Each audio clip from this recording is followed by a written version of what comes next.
Cardiff City under the lights Wednesday night during our 3-game week once again. It's going to be a real selection crisis once again for Rob Edwards because we've got players coming back from injury. We've got players coming back from suspension as well. We've got 3 big points up for grabs, and Cardiff City are no team to underestimate. 6 games unbeaten right now. Let's get into today's video. If you do like today's video, please smash that like button, hit the sub.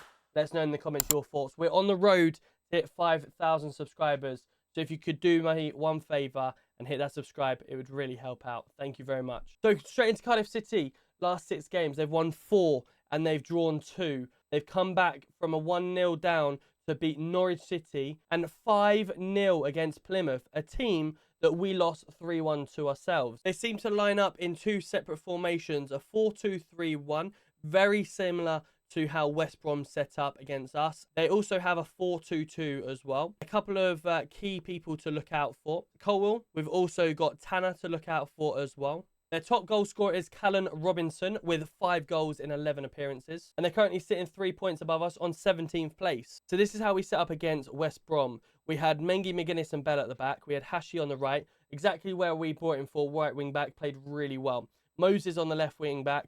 Clark, Klaus in the middle. Klaus played outstanding as well. Chongi, just as good. Chongi was our man of match by far. And he played just in front with Morris and Adebayo up top. We need to sort of save some of these. So I'm kind of thinking, do we play like a 4 at the back? But with obviously Alfie coming back now, let's just use this as an example. So if we save Mengi and put Holmes back in, as he's obviously coming back from suspension, we could then, Moses would then be replaced by Alfie. Hashi would stay on the right-hand side for the time being. This sort of setup, and we try and rotate Bell and Mengi to give them a little bit of time. Or he may even do this with Holmes. He may start Mengi like he has done previously. And then obviously Holmes will come on second half to protect that. He may then change it up. I would quite like to see a 4-4-2. Hashi would go to the right. Bell would come off and Doughty would go to left back. Mengi would be replaced for Holmes and McGuinness would be there. And then you'd line up as a back 4. In midfield, you'd likely probably have Chongi maybe on the left-hand side. Bell would get replaced. Maybe you'd say either Nakamba or Baptiste. You may even see a Walsh, a nice Walsh in the middle. Klaus would come into there. And then on the right-hand side, you would either say Moses or Brown. Let's go Moses. And then you'd have the 2 up top. Could even see a 3 in midfield.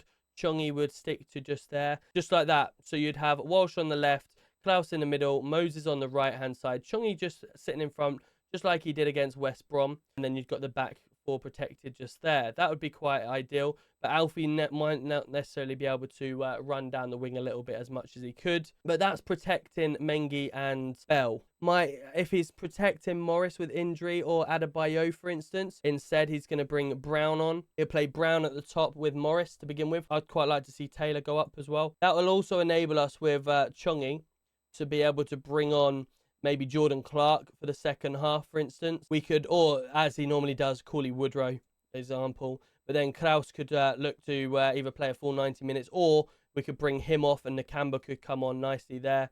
And then these guys could come forward slightly with Walsh and then sit along the side with Chongi. If we do set it up like this, then maybe he could move into a 3 at the back as well to bring Bell and Mengi in. Knowing how last week went, you'd likely probably see it be very similar to how it was set up against West Brom. Now, it is going to be a very tough game.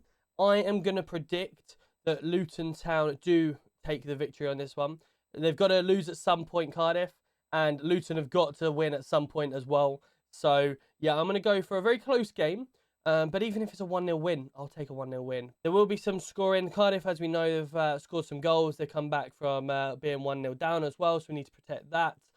Would like to see a strong second half finish. In the Premier League, we used to have a sort of a second win and finish really well. So I'm going to predict that Luton Town win 3-2. I do think it's a confidence thing. Once Luton pick up a couple of wins, we'll be on a run then. And I think we'll start to see the performances get better.